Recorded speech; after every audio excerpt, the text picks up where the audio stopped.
महापुरुषांना प्रथमतः मी विनम्र अभिवादन करतो। आज या माझ्या महाराष्ट्र राज्यामध्ये नव्हे, संपूर्ण देशामध्ये नव्हे, संपूर्ण या विश्वामध्ये माझ्या या शंभू राजाची जयंती साजरी मोठ्या उत्साहामध्ये साजरी केली जाते। या शंभू राजाच्या जागर, शंभू राजाच्या विचाराचा जागर घराघरामध्ये, दारादारामध्ये, प्रत्येक माणसाच्या रक्तामध्ये, प्रत्येक माणसाच्या डोक्यामध्ये आज विचाराचा जागर संपूर्ण विश्वामध्ये चालू आहे। आणि त्याच पद्धतीनं त्या दीपस्तंभ मध्ये मोठ्या प्रमाणात विचाराचा जागर चालू आहे, याचा मला मनपूर्वक आज अभिमान वाटतो। आणि असाच इथून पुढेही असाच जागर चालू राहणार आहे। खरं तर छत्रपती संभाजी महाराजांचा जन्म पुरंदर किल्ल्यावर 14 मे 1657 साली झाला आणि माझ्या शंभू बाळाचा जन्म झाला। हत्तीवरून साखर वाटण्यात आली, नगारे ढोल ताशा मोठ्या प्रमाणात वाजण्यात आलं आणि त्याच वेळेला कुणीतरी आलं आणि आऊसाहेबाला म्हणालं की आपल्या या बाळाचं नाव काय ठेवायचं। आणि त्याच वेळेला माझ्या या आऊसाहेबानं मोठ्या मुलाची याद यावी म्हणून त्यांनी संभाजी नाव ठेवलं आणि सगळीकडे संभाजी नावाने तो माझा छावा प्रसिद्ध झाला। प्रत्येक जण शंभू म्हणू लागला। संभाजी हा बलवान होता, ताकदवान होता, गोरा गुमठा हा गोंडस बाळ अवघ्या 2 वर्षाचा झाला आणि नीतीचा फेरा फिरला। अवघ्या 2 वर्षाच्या असताना माझ्या सईबाई महाराणीचं निधन झालं आणि निधन झाल्या म्हणल्यामुळे तो आईला पोरका झाला। राहिला प्रश्न, बाळाला दूध कोणी पाजायचं। माझ्या या आऊसाहेबांना राज्यामध्ये दौंडी पिटवली, या स्वराज्यामध्ये दौंडी पिटवली की या माझ्या बाळाला दूध कोण पाजणार, कोण माता समोर येणार, कुठल्या आई समोर येणार। आणि त्याच वेळेला प्रत्येक माता समोर येऊन त्या राजवाड्यामध्ये बसल्या। माझ्या आऊसाहेबांनी प्रत्येक महिलेची मीटिंग घेतली, प्रत्येक महिलेला म्हणाली, ए उठ, तू किती घेणार माझ्या शंभू राजाला दूध पाजायला। पहिली महिला उठली, तिने सांगितलं 2000, दुसऱ्याला उठवली तिने सांगितलं 3000, चौथीला उठवली तिने सांगितलं 5000 आणि त्याच वेळेला कापूरहोळची एक महिला उठली आणि तिने सांगितलं, आऊसाहेब म्हणाली, धाराऊ आऊ उठ, तू किती घेणार या बाळाला दूध पाजायचं। आणि त्याच वेळेला धाराऊ आऊ कडाडल्या, त्यांनी सांगितलं, नाही आऊसाहेब, जर या बाळाचं मी दूध पाजायला पैसे घेतलं तर माझा पानात जळल, माझं दूध जळल, मी अटल, मी संपल, मी मरल। अहो या बाळाला मी माझ्या स्वतःच्या पोरासारखं वाढवीन, स्वतःच्या पोरासारखं जगेल, स्वतःच्या बाळासारखं त्याला घडवल। आणि त्याच वेळेला माझा शंभू राजा कोपरहोळच्या त्या महिलेच्या धाराऊ आवाच्या दुधावर तो माझा शंभू राजा लहानाचा मोठा होत होता। आणि माझा शंभू राजा, माझ्या आऊसाहेबांनी त्या शंभू राजाला प्रत्येक शिक्षण ज्या पद्धतीने शिवबाला शिक्षण दिलं त्याच पद्धतीने माझ्या आऊसाहेबानं शंभू राजालाही शिक्षण द्यायला चालू केलं। आणि माझ्या त्या शंभू राजाच्या मातेचं निधन झालं होतं, सर्व जबाबदारी घडवायचं वाढवायचं सर्व जबाबदारी माझ्या आऊसाहेबावर आली होती। आणि ज्या पद्धतीने शिवबाला घडवलं होतं, वाढवलं होतं, स्वराज्य निर्माण करण्याची ताकद दिली होती, त्याच पद्धतीने माझ्या शंभू राजाला ही ताकद माझ्या आऊसाहेबानं दिली होती। आणि माझा शंभू राजा 8-9 वर्षाचा झाला होता। आग्र्याला 50वा वाढदिवस औरंगजेबचा होता। त्या औरंगजेबाने या विश्वातील सर्व राजे महाराजांना आमंत्रित केलं होतं आणि त्याच पद्धतीने माझ्या शिवबालाही आमंत्रित केलं होतं। 1 मिनिट सर।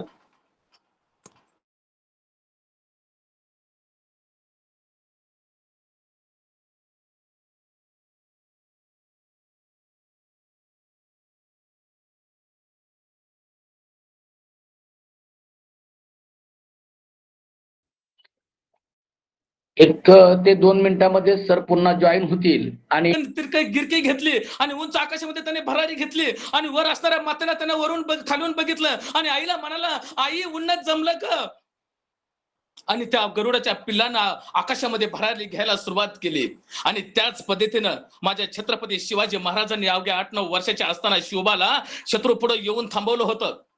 कारण शत्रू कसा ओळखायचा, शत्रूची हालचाल कशी ओळखायची, आपला बाप कशा पद्धतीने संकटाला सामोरं जातो, याचं सर्व शिक्षण माझ्या शंभू राजांना द्यायचं होतं। सर्व हकीकत माझ्या शंभू राजांना कळली पाहिजे, समजली पाहिजे। आपण सांगणं आणि प्रत्यक्षात करणं हा वेगळा अनुभव आहे। म्हणून माझ्या छत्रपती शिवाजी महाराजांनी माझ्या 8-9 वर्षाच्या शंभू राजांना ऊन वारा पाऊस याची तमा न करता माझा असला कडाक्याच्या उन्हामध्ये शंभू राजा आग्र्यामध्ये पोहोचला होता। आणि त्याच वेळेला औरंग्याने एक झरी चाल केली। औरंग्यानं माझ्या या महाराष्ट्राच्या स्वाभिमानाला, महाराष्ट्राच्या अभिमानाला शेवटच्या रांगेमध्ये उभा केलं। आणि त्याच वेळेला माझा महाराष्ट्राचा अभिमान आणि स्वाभिमान उपळला आणि त्या भर सभेमध्ये, भर दरबारामध्ये माझा छत्रपती शिवाजी महाराज शंभू राजासह महाराष्ट्रामध्ये आले। माझा छत्रपती शिवाजी महाराज स्वाभिमानी विचाराचे होते आणि त्याच वेळेला आले आणि शिवाजी महाराजांनी आपल्या विश्वासू सहकारी कृष्णाजी पंत यांच्याकडे शंभू राजांना सोपवलं आणि त्यांनी सांगितलं, मी ज्या वेळेला शंभू राजांना घेऊन या म्हणल त्यावेळेला तुम्ही शंभू राजांना घेऊन या. आणि वाटेत येता येता मोगलांनी माझ्या शंभू राजाचा आणि त्यांचा पाठलाग करू नये म्हणून त्यांनी सांगितलं की शंभू राजा यांचं निधन झालं. त्यांनी सर्व अंत्यविधी उरकून टाकला. सर्व मुघलांना विश्वास बसला आणि सर्व त्यांनी पहारा जो होता तो त्यांनी सैल सोडला. आणि त्याच वेळेला कारण अनेक वक्त्यांनी सांगितलं शंभू महाराजांचा इतिहास, अनेकांनी सांगितलं. ज्या वेळेला शंभू महाराजांनी 4 ग्रंथ लिहिलं, बुधभूषण लिहिलं, अनेक ग्रंथ लिहिले, सर्व महापुरुषांनी सर्व वक्त्यांनी सांगितलं. त्यामुळं वेळ कमी आहे, सरांनी मला वेळ कमी दिला, त्यामुळे मी महत्वाचाच मुद्दा सांगतो आणि वेळेचं पालन करून मी माझ्या व्याख्यानामध्ये महत्वाचे टप्पे सांगतो. शंभू महाराजांनी अनेक लढाई जिंकल्या. आपल्या बापापेक्षा 5000 पटीने सगळं स्वराज्य वाढवलं, घडवलं. शंभू महाराज कुणालाही घाबरत नव्हते.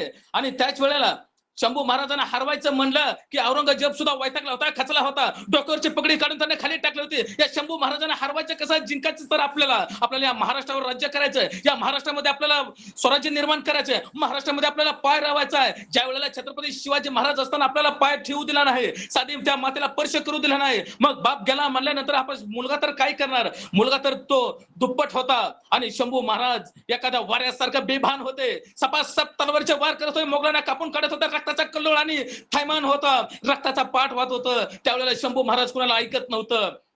औरंगजेबासमोर मोठा प्रश्न पडला होता, या शंभू महाराजांना रोखायचं कसं, काय करावं काय समजत नव्हतं. आणि शंभू महाराजांनी अनेक युक्त्या केल्या, अनेक प्रयत्न केलं, पण शंभू महाराज त्यांना सापडत नव्हतं. आणि त्याच वेळेला औरंगजेबानं सांगितलं की आता आपण काहीतरी केलं पाहिजे, या शंभू महाराजांना आवरलं पाहिजे. मग त्यांनी बक्षीस द्यायला चालू केलं. त्यांनी सांगितलं, जो शंभू राजांना पकडून देईल त्यांना मी दक्षिणेकडील वतन देणार आणि मागेल ते त्यांना बक्षीस देणार, स्वराज्य दिलं जाईल. आणि बऱ्याच वक्त्यांनी सांगितलं की त्यांच्या घरातल्यांनीच घात केला. खरं तर माझ्या वाचनामध्ये जे आले, जे काय मी माझ्या मनाचं काही बोलत नाही, जे माझ्या वाचनामध्ये आले, जे माझ्या पाहण्यामध्ये आले, जे माझ्या ऐकण्यामध्ये आले, आज मी तुम्हाला शंभू राजाबद्दल सांगत आहे. तर त्यांचा सक्का मेहुणा गणोजी शिर्के आणि कान्होजी शिर्के यांनी शंभू राजांना दक्षिणेकडील वतन मागितलं होतं आणि त्याच वेळेला शंभू राजांनी त्यांना द्यायला नकार दिला होता. तो राजा आहे, कुणाच्याही ताब्यामध्ये राज्य द्यायचं म्हणलं तर सर्व विचार केला जातो राजाला. आणि त्याच वेळेला त्या गणोजी शिर्के आणि कान्होजी शिर्के यांना सत्तेला हपापली होती, त्यांना सत्ता पाहिजे होती. आणि त्याच वेळेला त्याने औरंगजेबाची अंमलबजावणी ऐकली होती. तो औरंगजेब आपल्याला जर शंभू राजांना पकडलं तर आपल्याला सत्ता मिळेल, आपल्याला वतनदारी भेटेल, या आशेपोटी त्यांनी औरंगजेबांना सांगितलं की आम्ही तुम्हाला शंभू राजा मिळवून देतो. आणि त्याच वेळेला माझा शंभू राजा संगमेश्वर येथे मुक्कामाला होता. आणि त्याच वेळेला गणोजी शिर्के आला आणि मेंढपाळाला त्यांनी विचारलं की आपला शंभू राजा कुठे आहेत. आणि त्यावेळेला मेंढपाळाला माहिती नव्हतं. अहो सक्का दाजी कशाला सांगेल, कशाला घातपात करेल. मेंढपाळाने सांगितलं आहे त्या वाड्यामध्ये बसल्यात. आणि त्यांनी बघता त्या मोगलांना त्यांनी खबर पोहोचवली की शंभू राजा येत आहेत. आणि ज्या पद्धतीने एखाद्या वाघाला घेरा लांडग्याने टाकावा त्या पद्धतीनं सर्व मुघलांनी माझ्या शंभू राजांना घेरलं. शंभू राजा कैद झाला. राजा होता, राजाला साखर दांडाने बांधून नेलं. मोठ्या प्रमाणात विदूषकाचे कपडे घालण्यात आले. कुणीही यावं माझ्या शंभू राजाच्या अंगावर थुकावं, कुणीही यावं तलवारीचा पात्यानं त्यांच्या अंगावर चिरा वाढाव्या, कुणीही यावं माझ्या शंभू राजाला शिवी हाचडावी, कुणीही यावं माझ्या शंभू राजांना मारावं, कुणीही यावं गर्दीतून यायचा आणि भीरभीर येणारा दगड माझ्या शंभू राजाच्या अंगावर बसायचा, छताडावर बसायचा आणि रक्ताचा कल्लोळ उडायचा. कुणी पण यावं माझ्या शंभू राजांना बेभान मारत होतं. माझा शंभू राजा मारणाचा घाव सोसत चालत होता रस्त्यानं. माझ्या शंभू राजांना त्या उंटाला बांधलं होतं. कोणीतरी यायचं आणि उंटाची शेपटी पिरगाळायचं. माताचा उंट थया नाचत होता आणि अंगावर असणारे सकळ दंड माझ्या शंभू राजांना पोचत होते. जेवढी साधन संपत्ती लुटलेली आहे कुठं ठेवले ते सांग. माझ्या शंभू राजानं सांगितलं नाही. माझा शंभू राजा स्वाभिमाने आणि अभिमाने विचारायचं होतं. आणि त्याच वेळेला शंभू राजांनी वेगवेगळ्या पद्धतीने त्यांना अंमलबजावणी त्यांना सांगितलं की तुला जर ह्याच्यातून सुटायचं असेल तर तुला स्वाभिमान घाण ठेवावा लागेल, अभिमान घाण ठेवावा लागेल. तुला इस्लाम कबूल आहे का? त्याच वेळेला माझ्या शंभू राजाने हिंदू धर्म सोडला नाही. माझा शंभू राजाने स्वतः उडवलेलं मरण होतं. कारण या तरुणासाठी आदर्श काहीतरी झालं पाहिजे, माझ्या महाराष्ट्र अस्मितेसाठी आदर्श झालं पाहिजे. पण शंभू राजांनी झुकलं नाहीत, वाकलं नाहीत. जे डोळ्याची नजर होती ती कधीच खाली पापणी लवू दिला नाही. स्वाभिमानी आणि अभिमानाने उत्तर देत होतं त्या संभाजीराजांना. आणि त्याच वेळेला संभाजीराजाने सांगितलं, हा छवाय, हा झुकत नाही, वाकत नाही. ज्या पद्धतीने ज्या वेळेला 8-9 वर्षाचा असताना आग्र्याला तो शंभूराजे मला भेटला होता, त्यावेळेला मी ह्याला बघितला होता. हा छोटा होता, तो आता मोठा झालाय. आणि शंभूराजांना त्यांनी इथंच, आता जर आपण शंभूराजांना सोडलं तर हे परत आपल्याला घातक आहे. म्हणून त्यांनी म्हणतात ना, जर एखादा विजेता असेल, एखादा जर हरवता येत नसेल तर काहीतरी कटकारस्थान केलं जातं. त्या पद्धतीनं माझ्या शंभूराजाला कटकारस्थान करून इथं पकडून आणलं आणि त्यांना हाल हाल करून मारण्यात आलं. शंभू महाराजांना त्या औरंगजेबानं सांगितलं, यांचं डोळं आपल्या समोर झुकत नाहीत, यांचं डोळं काढा. आणि याच डोळ्याने माझं स्वराज्य बघितलं होतं, याच डोळ्याने आऊसाहेब बघितलं होतं, आबासाहेब बघितलं होतं, याच डोळ्याने माझ्या स्वराज्यातील प्रत्येक निसर्गाने नटलेले सौंदर्य बघितलं होतं. आणि त्याच वेळेला या औरंग्यानं सांगितलं होतं, या संभाजीचं डोळा काढा. आणि लालबुंद तापलेल्या सळ्या आल्या आणि डोळ्यामध्ये शिरल्या, डोक्यामध्ये थया मुंग्या नाचू लागल्या, चर्र झाल्या डोक्यामध्ये. आणि तशा सळ्या आल्या आणि त्या फक्त उरल्या त्यांच्या डोळ्यामध्ये, फक्त खोपण्या, रक्ताच्या थारोळ्या त्यांच्या अंगावर मध्ये वाहायला लागल्या. आणि त्याच वेळेला माझं शंभू राजाचं डोळं त्यांच्या पुढं नमलं नाही. आणि त्याच वेळेला परत शंभू त्या औरंगजेबानं विचारलं, संभा बता, इस्लाम कबूल है? आणि त्याच वेळेला माझ्या या शंभू राजानं सांगितलं की परत ते स्वाभिमानाने अभिमानाचं उत्तर देत होतं. आणि त्याच वेळेला त्या औरंग्याने सांगितलं, यांची जीभ कापा. या जिभेनं आऊसाहेब बाबासाहेब म्हणलं होतं, या जिभेनं हर हर महादेवचा गजर म्हणला होता, या जिभेनं जगदंब म्हणलं होतं, या जिभेनं मावळ्यांना मुघलांना मारण्यासाठी संदेश दिला होता, आदेश दिला होता. आणि आता ती जीभ आपल्यापासून पोरकी होणार. जिभी आबासाहेब, ती जीभ ही संभाजीराजांना सोडून जायला तयार नव्हती. संभाजीराजांनी तोंड मिटलं होतं, मोठ्या प्रमाणात तोंड उघडण्यात आलं होतं, पण तोंड उघडत नव्हतं. डोक्यावर प्रहार करण्यात आला होता, मोठ्या प्रमाणात मस्तकावर मारलं जात होतं, तरी मग त्यांचं तोंड उघडत नव्हतं. एकानं सांगितलं की त्यांचं नाक दाबा, आणि मोठ्या प्रमाणात नाक दाबलं गेलं आणि त्यांचं तोंड उघडलं गेलं. सांडशे आले आणि साप दिसणे वार करण्यात आलं आणि त्यांची जीभ ती वळवळत खाली जमिनीवर पडली. जीभ ही संभाजीराजांना सोडून जायला तयार नव्हती. परत संभाजी महाराजांना सांगितलं की त्या औरंगजेबानं सांगितलं की ह्यांचा हात कापा. हाती आपल्या पुढे झुकत नाहीत आणि गुडघा हिट आपल्या समोर टेकत नाहीत. दोन्ही संभाजी महाराजांचा हात पाय तोडण्यात आलं. कोणीतरी यायचं आणि गुडघ्याच्या वाट्या काढून घ्यायचं. आणि त्याच पद्धतीने माझ्या संभाजी महाराजांना हाल हाल करून मारलं. प्रत्येक कोणीतरी यायचं, अंगावर रेषा ओढून जायचं तलवारीनं, कुणीतरी यायचं, शिव्या द्यायचं. आणि त्याच वेळेला त्या औरंगजेबानं सांगितलं की आता हा संभाजी मरत नाही, हा संभाजी जिवंत आहे. तरी माझा संभाजी महाराज मोठ्या प्रमाणात यातना भोगत होता, मोठ्या प्रमाणात अन्य अत्याचाराला सामोरं जात होता. तरी माझा संभाजीराज डगमगला नाही, घाबरला नाही, शहरला नाही. अहो, तो महाराष्ट्राचा छावा होता.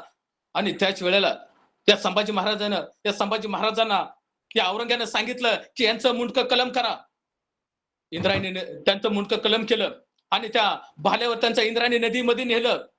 छत्रपती संभाजी महाराजाचं रक्त रडत होतं, कारण रक्त सुद्धा संभाजी महाराजांना सोडायला तयार नव्हतं. त्याचं मांस सुद्धा लटलटत होतं, कारण त्यांचं मांस सुद्धा संभाजी महाराजांना सोडायला तयार नव्हतं. आणि त्या इंद्रायणीमध्ये त्यांचं मुंडकं नेलं, हातपाय तोडून नेलं होतं. आणि त्या इंद्रायणी नदीमध्ये रवलं. त्या इंद्रायणी नदीमध्ये रक्ताचं कल्लोळ त्या माजला होता. आणि त्याच वेळेला इंद्रायणी नदी डसा रडत होती, माझा हा महाराष्ट्राचा राजा आहे, आज माझ्या राजाचं काय हाल होतंय. आणि माझ्या शंभू राजाचं तुकडं करून त्या कुत्र्या मांजराला घातलं होतं, तुकडं केलं होतं आणि गिधडाला घातलं होतं. आणि त्याच वेळेला माझा शंभू राजा 1689 साली संपला होता. आणि त्या तुळापूर गावामध्ये पाटलाच्या घरी एक पर्टीन होती. ती दुसऱ्या दिवशी धुणं धुवायला आली नदीवर. आणि त्याच वेळेला धुणं धुत होती, ती स्वतःला बडबड करायला लागली आणि म्हणायला लागली की हा मेंढरू एखादा मेला असेल, शेळी मेले असेल, कसेही मारून टाकले. ती स्वतःला बडबड करत होते. आणि त्याच वेळेला ती धुणं धुत असताना तिच्याकडे एक आतडं पोटातलं आतडं तिच्या हातामध्ये आलं. आणि त्याच वेळेला एक मेंढपाळ आला आणि त्याच वेळेला ते मेंढपाळाला वैतागले, का रे तुला मेंढर सांभाळता येत नाहीत का? लांडग्याने खाल्लं इथं पडले तुझं मेंढरू. आणि त्याच वेळेला ते मेंढपाळ म्हणालं, नाही, आपल्या राजाची कत्तल झाली, आपल्या राजाला काल औरंग्यानं मारलं, तुकडं तुकडं करून मारलं. आणि त्याच वेळेला ती माता माऊली शहारली, बावरली, घाबरली, तिच्या डोळ्यामध्ये कंठ दाटून आलं, मोठ्या मोठ्याने आक्रोश आणि किंकाळ्या फोडायला लागली, धावत गेली पाटलाच्या घरी आणि पाटलांना सांगितलं की आपल्या राजाला मारलंय, आपल्या शंभू राजानं संपवलंय, त्या औरंग्यानं तुकडं तुकडं करून मारले. आणि त्याच वेळेला पाटीलही घाबरला, कारण त्या औरंग्यानं ताकीद दिली होती, जर तर या शंभू राजाचं तुकडं कोणी उचललं, जर तर शंभू राजाचं तुकडं उचलून कोणी त्यांना अग्नी दिला, तर या शंभू राजासारखी हाल केली जाईल. त्या औरंग्यानं सर्व राज्यामध्ये ताकीद दिली होती, प्रत्येक माणूस घरदार लावून बसला होता. आणि त्याच वेळेला ती माता माऊली पाटलाला सांगितलं, पाटीलही घाबरला होता. पाटीलही म्हणाला, मी आणि माझं गाव. आणि त्याच वेळेला ती जनाबाई नावाची युवती घरी गेली. रात्रीचे 9 वाजले, 10 वाजले, 11 वाजले, 12 वाजले, तिला झोप लागना. काहीतरी केलं पाहिजे, तो आपल्या स्वराज्याचा राजा होता, त्यानं आपल्यासाठी झटला, आपल्याला स्वतः सुरक्षित राहण्यासाठी तो लढला, आपले लेकरं बाळ सुरक्षित राहण्यासाठी लढला. आणि त्याच वेळेला ती माता माऊली परत पाटलाकडे आली, त्याला म्हणाली, काहीतरी केलं पाहिजे, आपण शंभू राजाचा तुकडा आणू आणि आपण अग्नी देऊ. आणि त्याच वेळेला पाटील मला, नाही, माझं गाव आणि मी बरं आहे, कारण माझी शंभू राजासारखे हाल होईल. आणि त्याच वेळेला त्या पाटलाची बायको कडाली, नाही, तुम्ही आणि तुमचं गाव तुम्ही बघत राहावा, आम्ही जातो महिला. आणि त्या जनाबाई नावाच्या युवतीनं सर्व महिला गोळा केल्या आणि त्या इंद्रायणी नदीच्या काठावर आल्या. आणि त्याच वेळेला सर्व पुरुषही त्यांच्या मागं आलं आणि रायाप्पा महार हाही त्यांच्या बरोबर आला. सर्व आपल्या फेट्यामध्ये शंभू राजाचं तुकडं रात्रीच्या 1-2 वाजता गोळा केलं.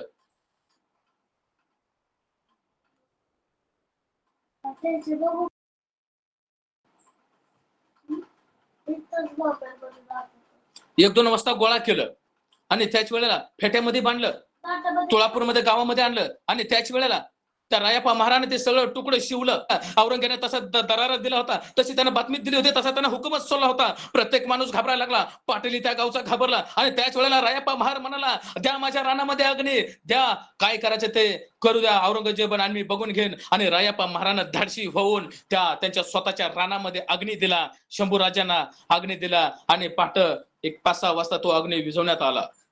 एवढ्या मोठ्या भयंकर परिस्थितीमध्ये त्या संभाजी राजांना मारलं होतं, कारण विजेता जर असेल तर कट कारस्थान करूनच मारलं जातं. खरं तर आपण आता या आपल्या सध्याच्या परिस्थितीमध्ये अनेक तरुण आहेत, 17 वर्षाची तरुण आहेत, दारू पिऊन मोठ्या प्रमाणात दारू पिऊन स्वतःचे संसार उद्ध्वस्त करायला लागल्यात. लेकरा बाळाचा विचार करत नाही, आई बाप्पांचा विचार करत नाहीत. अहो, परवा एक बातमी वाचली होती मी, त्या काश्मीर भागामध्ये भारत पाकिस्तान हल्ला झाला होता. एकुलता एक मुलगा वारला होता.